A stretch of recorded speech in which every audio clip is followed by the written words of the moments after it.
And I'm very happy this afternoon to be talking about one of my all-time favorite musical groups, the Mahavishnu Orchestra. I'm with Walter Kolosky, who's written this new book called The Mahavishnu Orchestra Picture Book. The Mahavishnu Orchestra Picture Book, exactly. And Walter is a longtime Mahavishnu fan. He's written, was it 3 books, Walter? I've written 2 books precisely about them and another one having to do with them as part of the book. Cool. Actually, also we could say 3 books. We have 2 full books, 2 half books, because I gave a lecture in Spain a few years ago, and we're in Spanish. Beautiful. So, you add that to the articles I've written. Also, I've probably written about 5 books. Wow. We're getting some comments already. Pure Bayenden has said I have a nice shirt. Thank you very much. I appreciate that. I wanted to do like an Indian motif.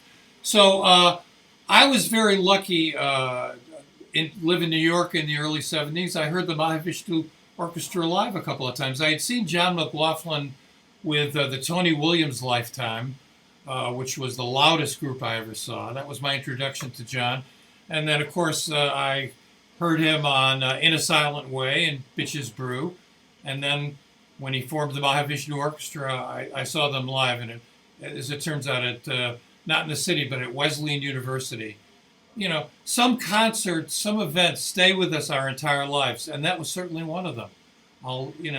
Just an incredible group that featured John McLaughlin on guitar, Jan Hammer on piano, Rick Laird on bass, Jerry Goodman on violin, and Billy Cobham on drums. And that incarnation of the Mahavishnu Orchestra was together how long, Walter? About 2.5 years. And then what happened after that with the Mahavishnu Orchestra?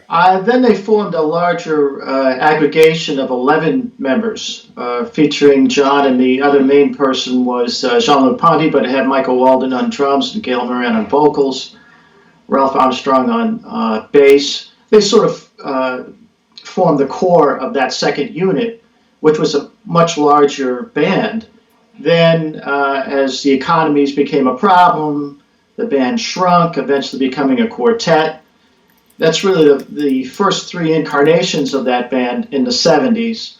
It came back again in the 80s, but it was a different type of band under the name Mahavishnu, which I love all 3 of those bands, those periods, for different reasons. But when it comes down to historically being important, it's the first band that is the most important band in this music. And why do you say that, Walter? Really, you have to think about the time and the place in which this occurred.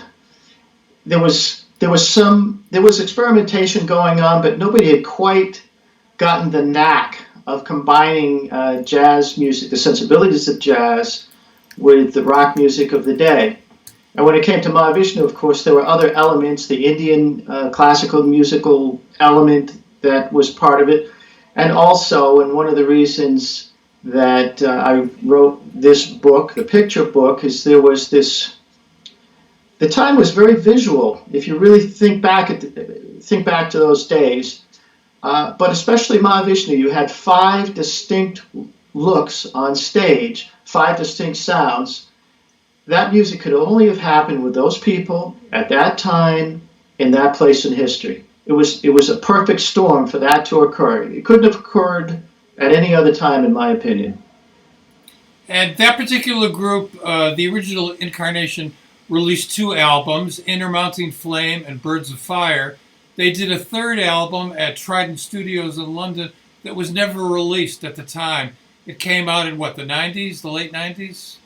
Yeah, I think 99 it came out. And of course it's good. Not finished, but good. Why wasn't it released initially? Was there problems? Yeah, I think one is it really wasn't finished. There was acrimony during the recording sessions, and everyone wasn't pleased. And talking to Ken Scott, who was involved in producing that and recording that album, at least recording it, there were some embellishments that needed to be made that were never made, so it was considered incomplete. Years later, when you did hear it, it was complete enough for Mahavishnu fans to enjoy it. In its place back in the 70s, they released Between Nothingness and Eternity live in Central Park. It's funny because I don't think that's one of the best recordings of Mahavishnu live. It's still a great album, but there were problems with that. They've done some re-engineering of that over the years, and you've sort of heard better versions. But that's what was put out in place of the studio album. Right. Now, there's also a concert that's floating around, the Cleveland concert, that you can see, you can hear on YouTube and various other sites. The band just sounds fantastic. I wonder why they didn't release that. Well, they wanted to release it. Some people did. I know that John did. But again, it's a couple of issues with that. A couple of the players weren't pleased with their own performances, and they have the right to sort of refuse to allow it to go out based upon that, their feelings. Mostly in the sense that they don't have to sign a contract, and if they don't sign the contract, the album's not going to be released. And that is the case with that album. A couple of the players, one for financial reasons, and one just because he didn't feel his performance was good enough. That's why that album was never released. But in today's digital age, you can still hear it. Yeah, you can hear that concert, and also there's a website called Sugar Megs that has like a lot of concerts on there, and there's many Mahavishnu concerts that are available to listen to. And also, during that time when American musicians went to Europe and Japan, they would put them on television, unlike the United States. Yes. So there are some really wonderful live concerts on video on YouTube that people can check out as well. So certainly for a band that was together for such a short time, there is a lot of documentation that exists. Walter, I wanted to ask you, since your interest in the Mahavishnu Orchestra led to the books and articles and also personal relationships with the members of the band. In fact, there's a reunion tour that's happening right now where John McLaughlin is paired with Jimmy Herring, and they're playing some fantastic music all around the country. John has some arthritis. He's decided this is going to be his last American tour. You were there to introduce the band, the music, in several of the concerts. What was it like to revisit that music? Well, we should make it clear it's a reunion of the music and not of the band, of course. And it was a thrill. When I found out this tour was going to take place, and Shubik Duda of Abstract Logics brought this idea up to John and to other people. It was a thrill to find out that it was going to happen, because John had totally avoided Mahavishnu music except for one or two minor exceptions over the years. And he avoided it on purpose. So you didn't really hear John McLaughlin play Mahavishnu pieces, again, with an exception here or there, or some sections, for 40 years, which is a long time. In my book, Power, Passion, and Beauty, I discussed the possibility of a Mahavishnu reunion, which after all these years is still being asked about, which is an amazing testament to how great that band really was. Personally, I was never in favor of a reunion because I just don't think that was magic in a bottle, if you want to say. You couldn't capture that again quite the same way, in my opinion. So I was never for a reunion. But in that book, at the end of the book, I said, but if there is one, I'd really like to be the MC. I'd like to be at that concert or that tour and introduce the reunion. Sort of taking me full circle from my first time hearing the band to the last time I was going to hear it. So when I found out about this tour, I contacted John, and I simply talked about that last paragraph in my book, and that this would be the closest we ever came to having this event, that you're going to be playing Mahavishnu music. I'm going to go to a few shows. I would be so honored and pleased if you would allow me to introduce those shows. And very kindly, John and his wife, Ina, said yes, and so I introduced the shows in Portchester, New York, which meant something to me because my mother's family is from Portchester.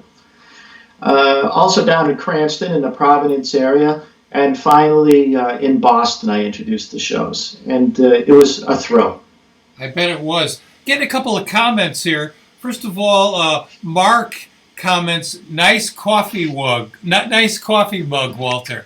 Where did you get that mug? Well, it's a funny thing. When I started writing about Mahavishnu music years ago, fans started sending me stuff. They've sent me T-shirts, sweatshirts, and my good friend Rod Sibley sent me this. I've probably had this for about 15 years. And believe it or not, it's a prop today. It's the first time I've ever had a drink out of it. Cool. Is there a lot of Mahavishnu merch floating around, or are these really collector's items? I think Rod may have made that for me, but I had that made for me. But yeah, you can get mugs and T-shirts. Now, how many of these are legal?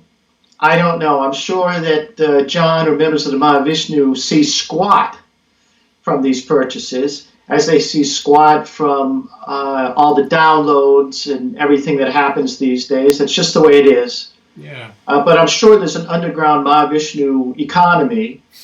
I'm happy to be part of it. At least I'm the legal part. I'm above ground. But one of the things that fascinates me about the band, and we discussed this just briefly at the beginning of the show about how you want to know everything about the band.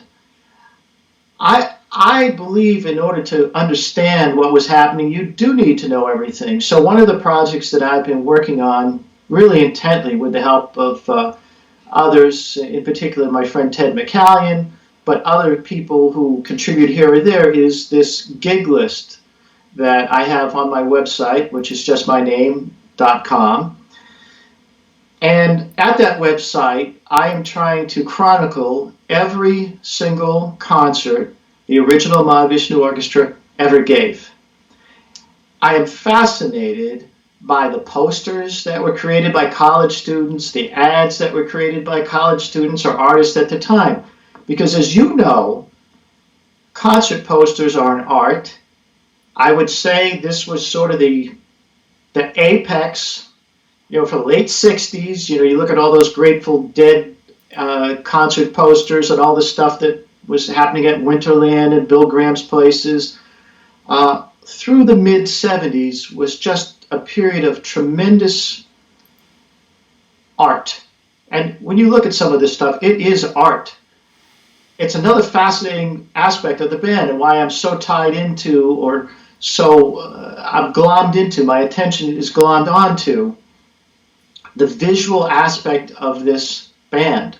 John McLaughlin in the white and the double neck with the spotlight over his head, or his face as he's concentrating during a solo. Or we look at Billy Cobham, who really looked like a bodybuilder. He was this muscular, I don't want to call him a robot, but he was so fast that it could look that way. We had this hippie who looked like a normal hippie of those days, but you didn't see hippies playing violin in a rock band as a general rule, although Jerry Goodman had been in the flock. You see an animated keyboard player hunched over his keyboards, Jan Hammer, hunched over, engaged in battle after battle with John McLaughlin, back and forth, trading back and forth. And you had what I'd call the center post of the band, Rick Laird. As he said, somebody had to count one. That was his job. And the first time I saw him, he was playing a see-through bass, which at that time I hadn't seen before. And he looked very serene. And it was just this whole visual aura that surrounded the band. It's always fascinated me. In fact, it's the first thing that grabbed me when I saw them on television. I was attracted to the visual aspect of the band even before I was paying attention to these chords, which later I realized were chords I've never heard before in my whole life. And what is going on? And I am one of those people that I can point to a musical event that changed my life, and I can mean it because I've written about it, I've written books about it. It is clearly an indication of a life-changing moment. In 1973, when I was 16 years old, watching in concert on a Friday night from my house. Yeah. Those are the kind of things we remember the rest of our lives. It's, when something affects us in that way, we carry it through life. And, I have that with certain concerts. I can remember that first Mahavishnu concert. I mean, I could close my eyes and have the sense memory of what it was like to be there. A couple of questions here. One of our viewers wants to know if any of Mahavishnu's music has been sampled by rappers. Oh, absolutely. California, which, I can't remember the rappers' names, but the answer is absolutely. In the original book, it's Mos Def, by the way, and the tune California is probably the most famous. That was in the theme song of the Biker Boys. Many, many times, and different versions of Mahavishnu. Miles Beyond tends to be a tune that is sampled a lot, of parts of it. You Know. When we came to the quartet version of Mahavishnu, which had Michael Walden and Stu Goldberg and John, and Ralph Armstrong on bass, a lot of sampling came from Ralph Armstrong's tune Planetary Citizen. And in fact, Ralph Armstrong became a rich musician suing people for sampling that song without asking permission. Okay. Some comments here about people who plan on attending the concert. They're saying that Rob in San Francisco says resellers snapped up all the floor seats. I bought tickets the second they went on sale and couldn't get a floor ticket. And someone else says I got a ticket in the balcony. So obviously, a lot of interest in this music to this day. This tour is getting a fantastic response from the audience. What was your experience with the audience and the venues you went to? Well, first of all, every show I went to, there were certainly scalpers out front. So I think there might be a couple of very large venues that might have some seats available the rest of the way, but I'm pretty sure you're sold out. But, don't give up. It's very interesting because it's a tremendous tour. You hear it's sort of become, hackneyed to say, all the musicians are a family, but I spent about 6 days on this tour, and it is totally true. The guys in the Fourth Dimension are great guys. The guys in the Invisible Whip are the sweetest people you're ever going to meet. There is a family thing going on, and to be part of it just for those 6 days was thrilling. Now, what about the music? Both bands play their own sets. Invisible Whip plays their set, many times, by the way, opening up with the Miles Davis tune John McLaughlin, in honor of John. And then the Fourth Dimension comes out and plays a set. Both sets are killer. They're shorter sets than they normally would play. The third set is both bands together. It is like an orchestra in the greatest sense. They spread all the way across the stage, and they perform these classic pieces. As the chords are struck for each tune, hundreds of people rise in elation because they haven't heard the tune in so long, performed live by John McLaughlin. The members in the band, of course, especially in Fourth Dimension, Mahavishnu is the band for them. Gary Husband, who's a great historian about the band, and Ranjit Barot is also a great fan of the band. And of course, they wanted to play this music for years and years and years with John McLaughlin. On the other side, in Invisible Whip, Jimmy, of course, has been a great fan for 30-some years. He's a little younger than John, so for 30-some years, he loves the music. It's newer to the other band members, but in talking to them, and I had a chance to talk to pretty much everybody, and some of them only had a few months to learn this music and to discover it because they're from the jam band scene. They weren't necessarily familiar with this material. They have told me almost without exception that this is a tour they're going to remember the rest of their lives. They understand the historic nature of the tour. They understand the historic nature of the musician they're playing with. There is sort of a, and it's unmistakable, there is sort of a father-son relationship between John and everybody else. It's fatherly, but they learn lots of wisdom from John up on stage. And we can hear them talking back and forth on stage. All I can say is if you have a ticket, be ready. You're going to love it. If you don't have a ticket, find a way to get one. Okay, we've got a question from Philip. He wants to know if there's any possibility of the tour playing in Europe. Interesting. There's rumblings of that because Europe is an easier place to tour. That's one of the problems for John and some of these European musicians who want to come over here and play in the U.S. It's very difficult. The security is more than it's ever been. The pay is less. That's another factor. The pay is less in the U.S. Elsewhere around the world, they'll get more money. So there's rumblings of that due to the success, but that's going to be up to John. I think he really does want to rest. As you mentioned, arthritis is an issue. He doesn't want that to interfere with the quality of the performance. And many other things. He wants to spend time with his family. I will just say rumblings of a possible European tour have been heard, but it's nothing I could confirm is going to happen. Okay. Got a question here from Rob in the Bay Area. How did John hook up with Paul Reed Smith, and how did the double neck come about? I don't know how he initially hooked up with them. I would assume Paul Reed Smith contacted John at a certain point. This is several years ago because John was playing Godin guitars. So at a certain point, this occurred. And I wouldn't be surprised if it was just a meeting, being a fan of John's and wanting to play guitars. I'm sure he's approached all the time.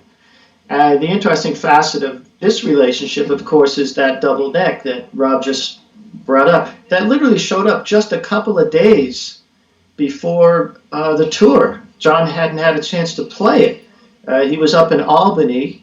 Actually, probably got it in Buffalo, up near Niagara Falls, when they were rehearsing for this tour. And had his first chance to play it. It's a beautiful guitar. When you see it in person, it's even more beautiful than you see in the pictures or the video.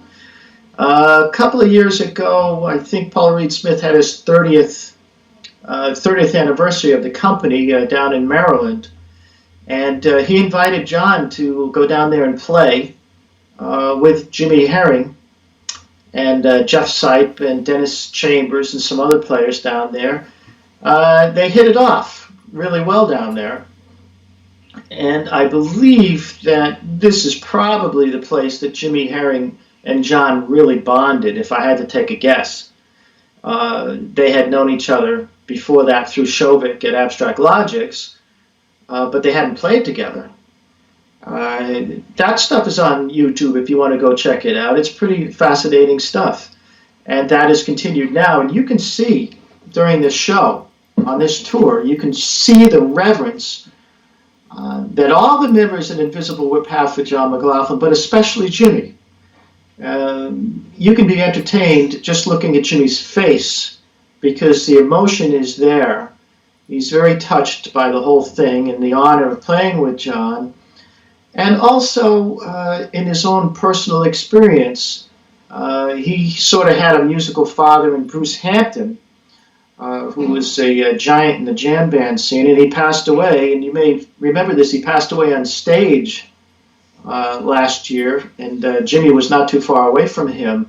And I think he sort of sees sort of a cosmic intervention that he's gone from that to be with John. There's a continuance of influence both cosmically and musically, and probably personally. Yeah. And here's a question from Leland Smith. How did the sitar bending style develop? Well, he actually, it's funny because you had mentioned you had seen John at Wesleyan. And of course, John had an interest in Indian instruments going back many years, but he took Veena lessons. So it's more, I'd say, Veena than sitar, but he took Veena lessons from a master at Wesleyan University, Brett, back in the early 70s. He would go down there every week and practice and learn the Veena down there. And later, of course, he always wanted to try to capture that sound, and he started playing with scalloped frets on his guitar. He had the frets scalloped out so that he could get the bends most associated with the Veena. And it's funny where that leads to, because years later, in Remember Shakti, we have a mandolin almost being played like a guitar in that band. And the influences just go back and forth between East and West. And of course, John has always had that interest. And that would be, I have not heard him play the Indian instruments. It would be interesting to hear him play those, but I bet you'd make them sound good. Yeah. Question from Ferber Yenden. I don't know this name. Have Tosin Abasi and John ever played together? Since I don't know the name, I'm going to say not to my knowledge. Okay. And Nick Stubbs asks, what, in your opinion, are the best 3 live recordings of the original Mahavishnu Orchestra? The best live recordings, Yeah. assuming I listen to bootlegs, which I tend not to, but I would say that the single most impressive live recording is probably from the Marisol Festival in Puerto Rico. Okay. There's just a power. They just play one tune, Noonward Grace. There's such a power that comes through your speakers or your headphones or however you choose to listen to it from that one single performance that's on that recording. And it's a highlight of that recording, despite the disaster that festival was.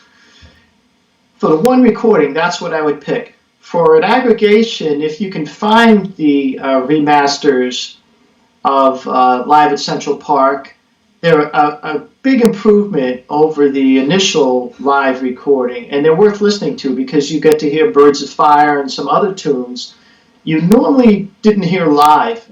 Many of these, I don't know about the Sugar Meg things, I hope those are legal, but they have the Wolfgang Vaults. I think they just call it the Concert Vault now. The Vault, yeah. They call it the Vault. They have a lot of recordings there. I don't know the quality of them so much, but there are some tunes you don't tend to hear, Birds of Fire being one, depending on when those were recorded. And you get to hear some oldies, that you wouldn't normally hear, like One Word or something, live. One Word being, to me, the most realized tune they ever played. You get to hear that live, and it's great. It's funny, as the band aged, they were playing faster and faster and faster and faster. So the trading by this time in the summer, even though they were breaking up or they were exploding at this time, you almost tended to go, is this at the right speed? You want to go turn a dial and say, this can't be the right speed. But it was. And it's amazing just to hear the progression, through these 2.5 years of the band's cohesion. Now, you mentioned Wolfgang's Vault. Excuse me. John Appleseed, probably not his real name, makes a good point, and one that is a fact, that Wolfgang's Vault does not pay royalties to the musicians. And there have been many lawsuits. Music has been taken down.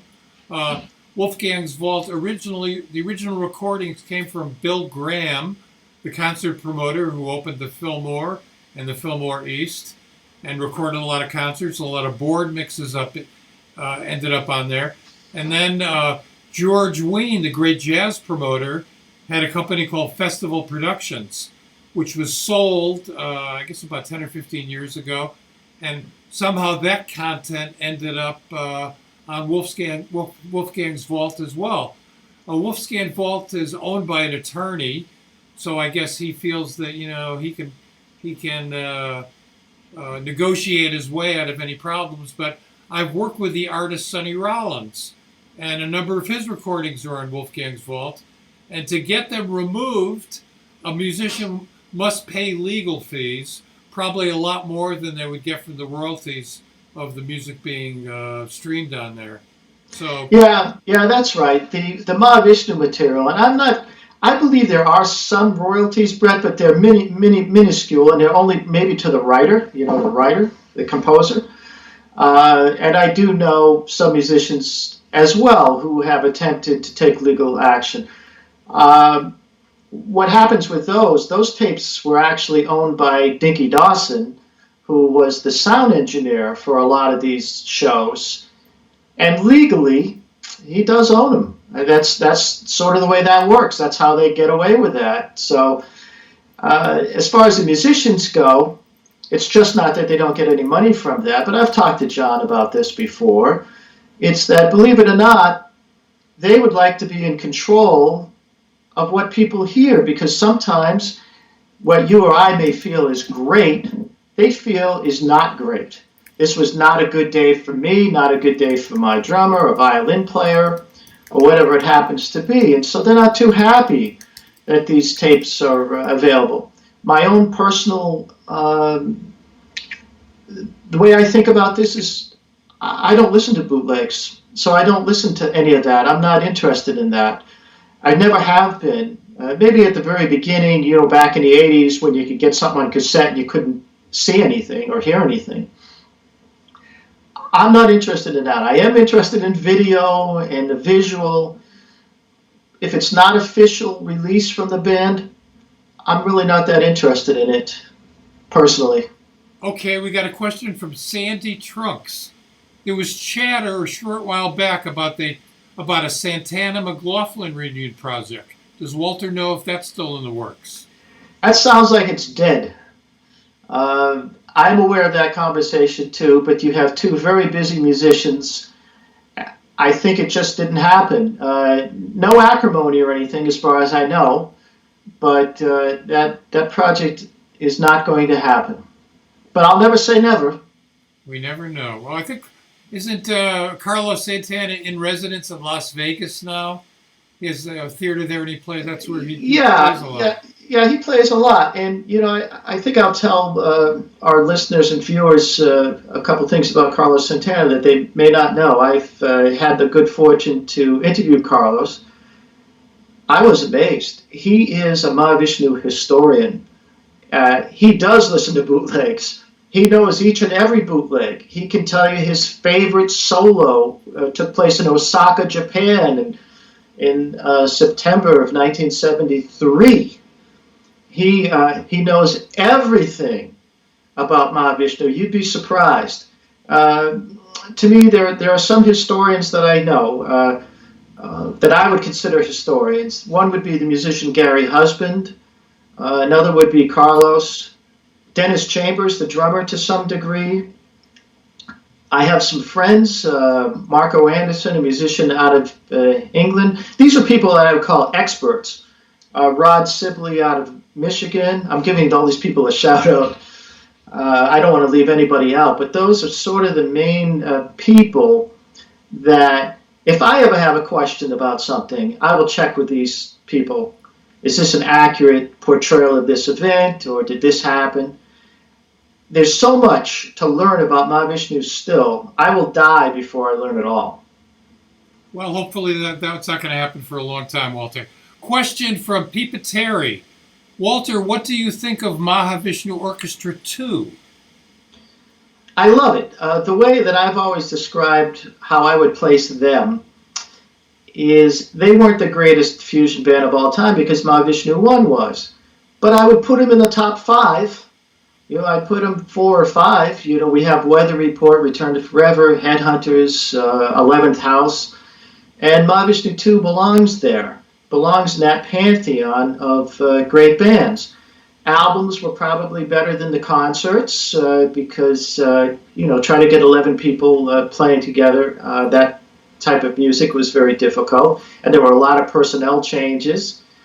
The financial situation of that band was tough, and I believe John lost money doing that band. They finally reduced it to a quartet. But really, as a matter of fact, on the current tour, Eternity's Breath, which was a tune that John wrote and performed with the second version of Mahavishnu, I would say was the most popular tune every night I saw. People just went wild about it. Music, and you know this, Brett, fans of John McLaughlin, it depends on what part of his career they entered. If they entered during the guitar trio with Al Di Meola and Paco de Lucia, that's their favorite music by John McLaughlin. If they entered during Mahavishnu 2, with Michael Walden and Ralph and Jean-Luc Ponty and Gail Moran, that's their favorite period. So, and in fact, of course, historians, I focus on the first Mahavishnu, I touch on the others. I focus on the first, but we have Colin Harper in England, who writes books about Mahavishnu 2 and John McLaughlin pre-Mahavishnu.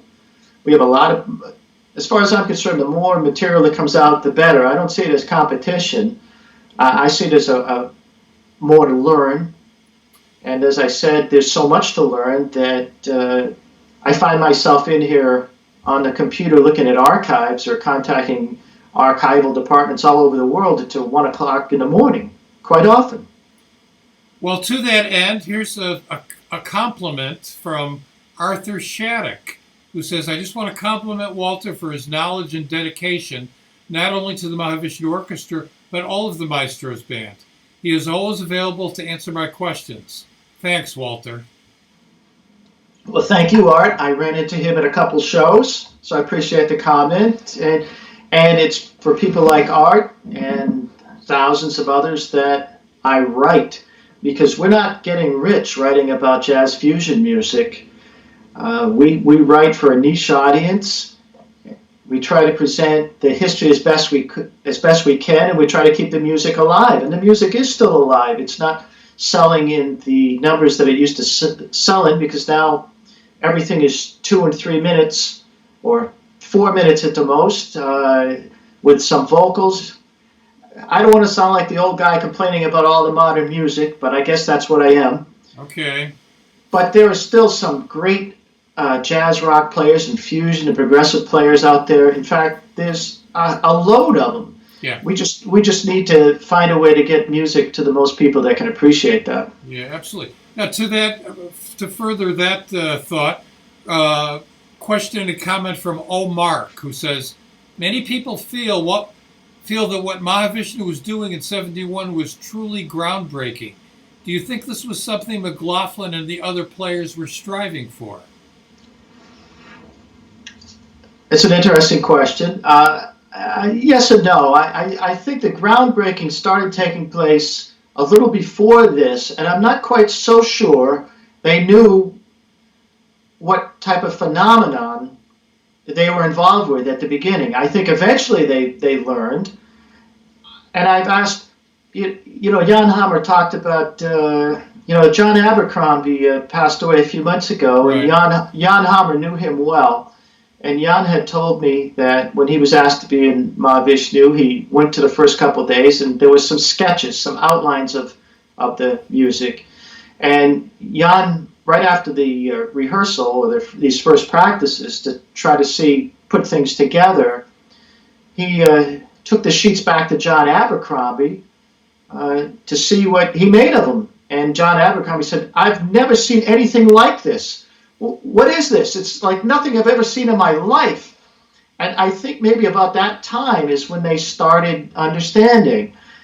There's so much controversy surrounding the band and composition rights and stuff like that, which I don't think is that unusual for at least jazz artists back in those days. Ask people that played with Miles Davis and others, that a lot of the stuff that happened in the studio, at least from the jazz perspective, was always considered sort of whoever put that gig together, whoever music was being worked on, right, would end up taking credit for that. if you go back and listen to McLaughlin music the years before Mahavishnu, you'll hear so many of those themes in that music, whether it's Lifetime or Devotion or some of the albums from before that. You hear these themes. Either maybe the time signature might be a little different, or it might be the same. The instrumentation might be a little different.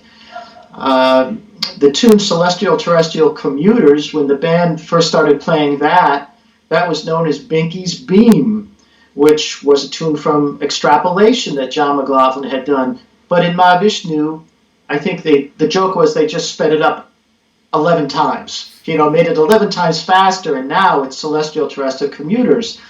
So, it's a very argumentative area of Mahavishnu that is often seen as the main reason the band broke up.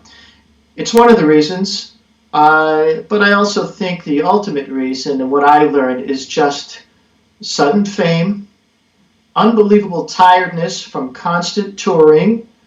Those things, just constant touring and tired, and a lack of communication. A lot of times back then, in my neighborhood where I lived, and rock bands would form, a whole bunch of friends would get together, they'd form a band. They'd break up anyway, but they'd form a band. In the case of Mahavishnu, these guys didn't really know each other. Rick Laird knew John from England, and John had come to know Billy Cobham slightly from working with Miles Davis, but these guys didn't know each other. They sort of came together. They were different age groups. They came from different, pure jazz. Jan Hammer was playing with Sarah Vaughan, although he was, Elvin Jones and some other players. You had Billy Cobham come from the rock group Dreams, which in its own way was sort of doing a jazz rock thing. You had Rick Laird coming from playing with Buddy Rich and these tremendous jazz all-stars that he used to play with over in England, and Jerry Goodman from the country rock group. Again, hard to put a label on it, but the rock group The Flock. And they all had their own individual voices, and to expect them to stay together is unreasonable. I can't think of, how many bands can you think of 40 years later that stayed together, or stayed together 5 years or 3 years? Well, these bands, modern jazz quartet. All right. Eventually they die, and they don't get 50 years in. But isn't that very rare? Very, extremely rare, especially nowadays, when bands don't work consistently like they used to. Yeah, well, in Miles Davis, the Sketches of Spain, when they wanted to play that toward the end, did they demand that the same exact people that played with him on the initial record play with him again? No. This is very special to Mahavishnu, I think, and unfair to Mahavishnu also, in that they expect this band to stay together one way or another for 45 years or for 5 years. I think, as I wrote in Power, Passion, and Beauty, that I wish they were all friendly. They're not. I've never had a problem with any of them. Billy's a little more guarded than the rest, but I will say even with Billy, every request I've ever made of the man, he has granted. I will say the same with all the others, who I know better, and I like them all. They're all nice people. But can I understand the interaction between them? No, I don't know the dynamics. And it's a lot different when it's music and business. But I'm not one of those people that, is upset that they didn't get back together. I'd be just as happy if they all met for an Indian buffet just to say hi and talk about the great things that they did. Well, as long as you're talking about the musicians, when I was a kid, I was a tremendous jazz fan. I moved to New York. I started to meet these people that I admired. I thought they were gods. It turned out they were merely men. Absolutely. Not gods. I've been fortunate to know, excuse me, a lot of incredible jazz musicians. And I met John McLaughlin. I did an interview with John and Herbie Hancock for Jazz Times magazine. I guess it was 97 or 98. I found John to be one of the warmest people that I had met as a musician. I wanted to ask you, Walter, you were into this music, you listen to it, suddenly you're meeting these guys. Did you have expectations about who they might be? Was that difficult? What was that like actually meeting them? Of course. So I was nervous when I met John McLaughlin. I first met him through the auspices of my friend Jeffrey Frank back in the mid-'90s. I was able to go backstage when he was on tour with Al Di Meola and Paco de Lucia. And I was taken aback because he was so friendly, I just didn't expect it. He hugged me, he talked to me, he asked me about my girlfriend that I was with, asked me what I thought of the show. I couldn't believe it. He put all his attention on me, even though there were other people in there. Obviously, he knew those people. He put all his attention on me. I didn't really get an opportunity to interact with him again for maybe 5 or 6 years. And then I had a chance to interview him for All About Jazz, I think. I had a chance to interview him on the phone, and he invited me to a show. I went to the sound check of the show, and I was going to, I had to go to Phoenix, Arizona at about 5 o'clock the next morning. So I didn't go backstage after the show. When I came back from my trip, I found in my email box a note from John McLaughlin saying, I was really hoping to spend some time with you after the show. I was blown away that he would even think that, that he'd even want to spend time with me. Yeah. So over the years, I've become friendly with John and his family. I'm probably closest to Rick Laird. We talk quite often and met socially. But I'm friendly with Jerry, and I've seen Jerry. Jerry's been to my house. And Jan is a very nice person. And that's what the thing. You see, I can only judge people on how they deal with me, yeah. and that's how I judge people. And as I said, Billy's more guarded, but he's been totally cooperative. I've never had any issues with Billy either. But I've spent more time with the others. And again, you just sort of wonder, if you're into this, you said, geez, why can't they get along? But again, there's a lot of intense music that was happening, intense business, intense travel. It was a very explosive time. And also, I ask you this, Brett, how do you hold Billy Cobham back? How do you hold Jan Hammer back? Or Jerry or Rick from doing their own thing? Because they were certainly qualified to do that. Absolutely. In fact, let's mention that what each musician has done post Mahavishnu. Now we know before Mahavishnu, Jerry Goodman played the band The Flock. What has he done since then? Well, he did Mahavishnu, and then afterwards he did Like Children with Jan Hammer, which was the album they put together after Mahavishnu broke apart, or should we just say disbanded, like other groups do. And that process took a long time, unfortunately, and Jerry was supposed to be part of that band, but it never happened. He started doing some movie music and some stuff like that. In the 80s, he signed with Private Music, which was a new age label, though he sort of veered off that. He put 3 great albums out for that label. My favorite tune is actually a cover piece that they did, the theme of Perry Mason, live.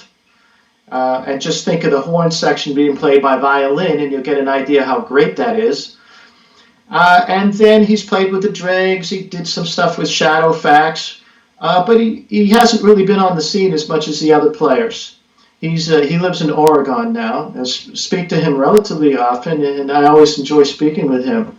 Billy, of course, had Spectrum, came out right after Mahavishnu. That was a huge hit, top 20, I believe.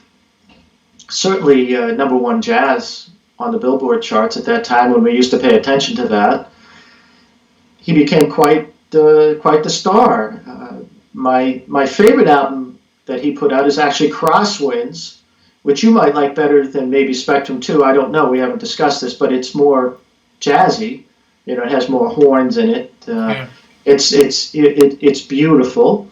And of course, he's been performing solo. He's very, very busy, performing solo and with various bands now for the last 30 years. Rick Laird, he stayed in the music business for a short time, and in fact, he's an answer to a trivia question. We're not going to ask the trivia question, but he's only one of two people that ever played with both Mahavishnu and Return to Forever. People don't realize that he went on tour with Return to Forever in Europe. He's not on any recordings, but he did play with that band in Europe. But he became disenchanted with the music business probably 20 or 30 years before everyone else did. He's a very talented person, and he became a professional photographer. In fact, we talked about doing a project together, much like the current picture book, with some of his pictures that he's taken over the years. He had tremendous access to players because he played with them. So you have pictures of Elvin Jones, which adorn my walls here. I'm not going to turn the camera around, but I have a beautiful picture of Elvin Jones on my wall that Rick took. Many legends. And for years and years and years, he'd go down to New York City every day and make a great living. He's a fantastic photographer, and I hope at some point we'll put a book out. And finally, Jan Hammer, who financially was the biggest success of them all. He had his own Jan Hammer group. Then he played with Jeff Beck for all those big hit songs back in the Wired era. Then he put out some of his own albums with in the late 80s, Melodies. Finally, of course, came Miami Vice. And for Miami Vice, he created a soundtrack that still creates thousands of dollars every single day to this day. And that's what he's best known for. I would think around the world, even though he was a very important part of jazz history. Yeah. So he stepped into both worlds. Yeah. So we need to talk about the Mahavishnu Picture Book. How did this come about, Walter? You did two other books about Mahavishnu Orchestra. Why did you decide to do a picture book? As we discussed earlier, I always thought the visual was so important with this band, especially the inspiration you could see in their faces as they were creating music. In this case, of course, during improvisational periods of the music. It was an aspiring. So it wasn't unusual to see grimaces or to look up. I mean, I have some friends who always hate seeing musicians do that. They go, why are they making faces? And I said, because they're making an effort. They're reaching. I'd rather hear a musician reach and make a mistake than not hear him try to reach. That's how I feel. And these guys, of course, as the guitar player for Aerosmith once said, Perry, he said, these guys go to Mars and return every night. Mm. I saw that in the imagery of the band. Over the years, people have sent me hundreds, if not thousands, of pictures of the Mahavishnu Orchestra. I always enjoy the stories sent with them. In fact, it's one of the reasons I write. I learn more. I learn about their experiences seeing the band. It's thrilling. But let's be serious. The pictures themselves, not so good. They're out of focus. They're too far from the stage. The lighting is bad. The composition is bad. To that person, of course, I understand that picture is everything. That's their memory of that evening, of seeing music that changed their lives, in most cases, in many cases. So I understand. But about 2 years ago, I was sent, over the course of 2 months, the most fascinating pictures, the best pictures I had ever seen in my 40 years of looking at this stuff. I was contacted by people who had read my book and just wanted to share some things with me. And I want to mention them because they're really the main stars of the book. This Al Fayette, who lives out west, was a drummer and a roadie. And he brought me a story and some pictures about a high school concert that Mahavishnu gave at Council Rock High School in Newtown, Pennsylvania. Wow. Talk about taking us behind the scenes. He was involved with all the people that put the show together. So he walked around with a camera. Here's Mahavishnu Orchestra. I could only imagine seeing the Mahavishnu Orchestra play at my high school. This is a concept I couldn't even fathom. But the pictures, they took me there, Brett. They took me right to the concert. I could hear the music from these pictures. What I did do, in this whole book, what I did was I augmented these picture collections with the stories behind the events. So through Al, I contacted people that put that show together or were at that show. I get their feelings, I get what was happening at the show, and I relay that in the book, as a historian would. And I think you told me you felt you were back at the high school when you looked at that. It took you back to the time and place, and that was my goal. If you were there, I wanted you to be reminded of what it was like. If you were not there, I wanted you to discover what it was like. Also, I got behind-the-scenes shots of a famous video, the BBC video that was recorded in London.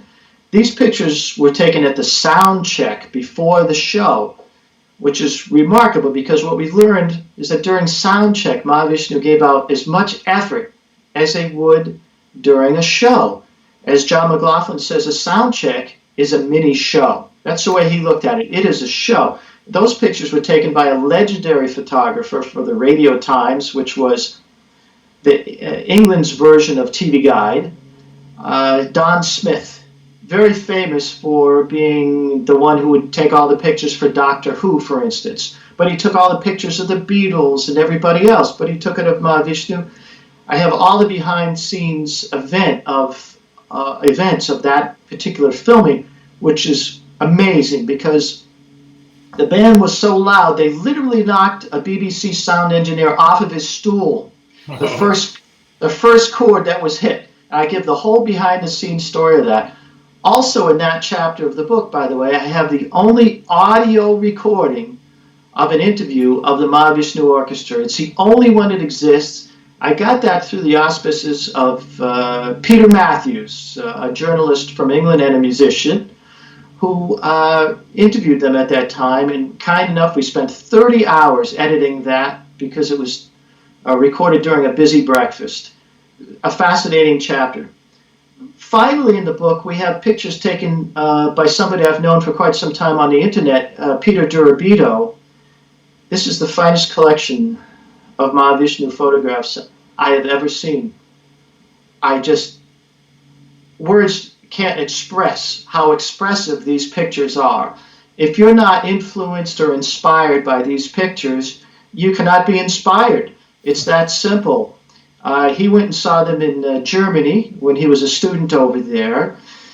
These pictures capture the very essence. Dennis Chambers describes some of these pictures as capturing the speed of sweat while these musicians were creating music that nobody had ever heard of. So I want to publicly thank these guys, and also there are some other pictures in the book that came from some other kind people. Also, I should point out too that in this book I sent pictures to various celebrities, people of note that I know their lives have been influenced by Mahavishnu Orchestra, and they don't have to be musicians. For instance, the chef Mario Batali is a great fan, and he will discuss in that book how that has affected his career in becoming a chef. I interviewed or got comments from Todd Rundgren, Sean Lennon, John Lennon's son, Brett Butler, a comedian actress who's been influenced by the band, Neil Schoens, Steve Lukather, the illustrator for Spider-Man from Marvel Comics, Barry Kitson.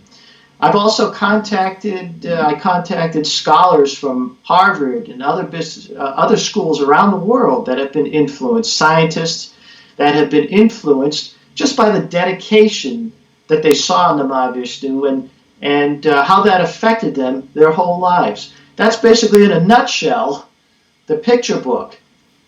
What were you going to say? I was going to say I really would want people to check it out. It's available as a MacBook or as a Kindle in various versions. So you can just check those two sites out. I assure you, you will be thrilled with what you see inside there. It's really meant to be a companion piece to Power, Passion, and Beauty, which is still going strong now after 11 years after being published. One of our viewers asks, Will there be a print edition of the book? I haven't totally made my mind up on that yet. That's a very difficult question. If I do that, it will be probably on demand. The book business has really changed, Brett, and so it's just not an easy decision. My ebooks outsell my print books 50 to 1. It's that clear. So we'll probably do, if we do one, it will be a print on demand. I see that Kindle is now offering that. What they'll do is they'll print the actual Kindle book, so it will look a little different. But I have to decide, will the quality of the pictures be good enough in a book of that nature? Do I create a small handbook, maybe a travel book? Of course, you have to sort of reformat the whole book to do this. Yeah. We'll see what happens. What I suggest is try to look at it on a device. And I'll see what happens, but I haven't fully decided whether I'm going to go the print route or not. Okay, here's a follow-up in that area. Walter, do you know if Peter will make prints of his photos available for fans to purchase? I haven't quite had that discussion, although it's on my list that I do want to talk to Peter about that. So what I would say is stay tuned. We have done that in the past. We have marketed Rick Laird's picture. In fact, Rick Laird took a picture of John McLaughlin and Billy Cobham right from the stage. One thing led to another. We marketed that, and people purchased it, and the Smithsonian Institute contacted me, and they licensed that picture. So you never know what's going to happen. Well, you never know what's going to happen in life, that's true. Walter, I want to thank you for joining us. We've burned through an hour here. A lot of positive comments. Can't respond to all of them, but I appreciate the interaction with fans and listeners, and I appreciate you taking the time to do this. I would highly recommend checking out this book. I'll put some links in the description of this video so you can buy it. It's not only the picture is great, but that recording, the audio recording of a discussion, a breakfast discussion, I think, with the Mahavishnu Orchestra is quite fascinating. And what can I say except good music lives forever. Thank you, Walter. Thank you so much for this opportunity.